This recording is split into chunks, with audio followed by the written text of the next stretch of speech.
ఈ యొక్క అవతారం అంత విశిష్టత అనంటే మిగతా అవతారాలన్నీ కూడా ఏదో ఒక అస్త్రం పట్టుకొని వచ్చాయండి. నృసింహస్వామి అయితే ఘోర్లతో హిరణ్యకశిపుని సంహరించి వారి యొక్క పేగులని ధరించి రక్తాన్ని మొత్తం కూడా జల్లి వారిని నాశనం చేసి ప్రహ్లాదుని రక్షించారు. రామచంద్రమూర్తి ధనుష్బాణాలు పట్టుకొని రావణాసుడి యొక్క 10 తలలను కూడా ఛేదించి సీతమ్మ తల్లిని కాపాడుకున్నాడు. శ్రీకృష్ణ భగవానుడు సుదర్శన చక్రాన్ని ప్రయోగం చేసి ఎంతోమంది అసురులను సంహరించి కంసుడిని ఒక తన చేతి బలంతో ఓడించి కంస సంహారం చేసి ధర్మ సంరక్షణ చేశారు. కానీ ఈ కలియుగంలో అండి ఎవరిని సంహరిస్తామండి? ఎందుకంటే అసురీ ప్రవృత్తి అందరిలోనూ ఉన్నది కదా.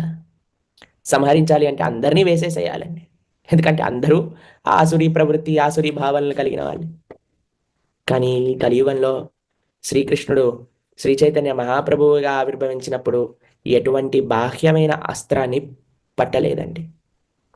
కేవలం ఒకటే ఒక అస్త్రాన్ని పట్టారు. నామ సంకీర్తన అస్త్రాన్ని పట్టారు. అయ్యా, వీరి బయట నుంచి కాదు మార్చవలసినది, లోపల నుంచి.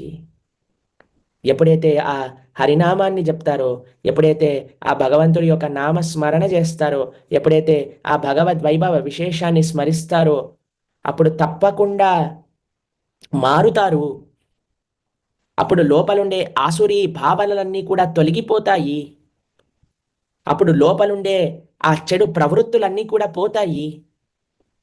ఒక మంచి మనిషిగా మారుతారు, ఒక మంచి భక్తుడిగా మారుతారు, ఒక మంచి భాగవతోత్తములుగా మారుతారు, కృష్ణ ప్రేమను పొందుతారు అనే ఒక సంకల్పంతో అన్నిటికంటే కరుణ కలిగిన రూపంలో ఎవ్వరినీ కూడా దూరం పెట్టకుండా అందరినీ చేర్చుకొని భగవత్ ప్రాప్తిని కలిగించే ఒక స్వరూపములో శ్రీకృష్ణ చైతన్య మహాప్రభు ఆవిర్భవించారు ఈ కలియుగంలో.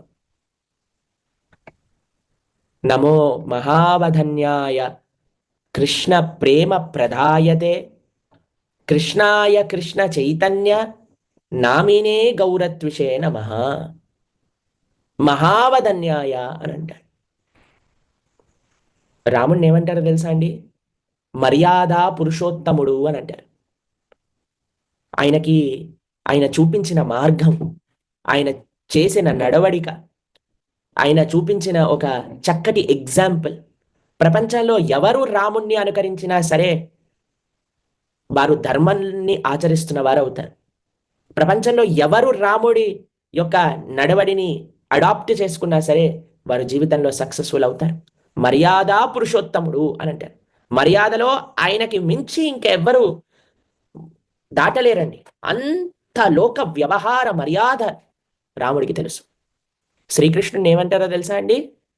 లీలా పురుషోత్తముడు అని అంటారు. ఎందుకంటే మన కన్నయ్య చేసిన లీలలన్నీ ఇన్ని కాదండి. ఎన్ని లీలలు శ్రీకృష్ణుడు చేశాడు, ఎన్ని అద్భుతమైన రూపాలు ఎంతమంది భక్తులకు తాను చూపించాడు. యశోదమ్మతో ఎన్ని లీలలు చేశారు, గోపాల బాలులతో ఎన్ని లీలలు చేశారు, గోపికలతో ఎన్ని లీలలు చేశాడు. తను ఒక్కొక్క భక్తుడితో అసలు ఆయన చేసిన లీలలు ఒక్కొక్కటి అలా అలా భాగవతంలో శ్రవణం చేస్తూ ఉంటే ఎంత ముగ్ధ మనోహరంగా ఉంటుందండి. అటువంటి శ్రీకృష్ణుణ్ణి లీలా పురుషోత్తముడు అని అంటారు. శ్రీ చైతన్య మహాప్రభుని ఏమంటారో తెలుసా అండి? ఔదార్య పురుషోత్తముడు అని అంటారు. ఎందుకో తెలుసా అండి? ఔదార్యము అని అంటే ఏంటో తెలుసా అండి? నిర్హేతుక కృప. ఏ హేతువు చూడకుండా, ఏ కారణం చూడకుండా పంచేయటం, భగవద్భక్తిని పంచేయటం, కృష్ణ నామాన్ని పంచేయటం, వ్రజ ప్రేమను పంచేయటం, రాధారాణి యొక్క వైభవాన్ని పంచేయటం.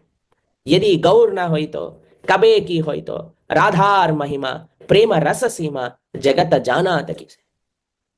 శ్రీ చైతన్య మహాప్రభు యొక్క ఆవిర్భావం యొక్క విశిష్టత, శ్రీకృష్ణ చైతన్య మహాప్రభు యొక్క ఆవిర్భావ వైభవమే ఔదార్యము. అందరికీ కృష్ణ భక్తిని, కృష్ణ ప్రేమను, కృష్ణ నామాన్ని పంచటం. మనం ఈరోజు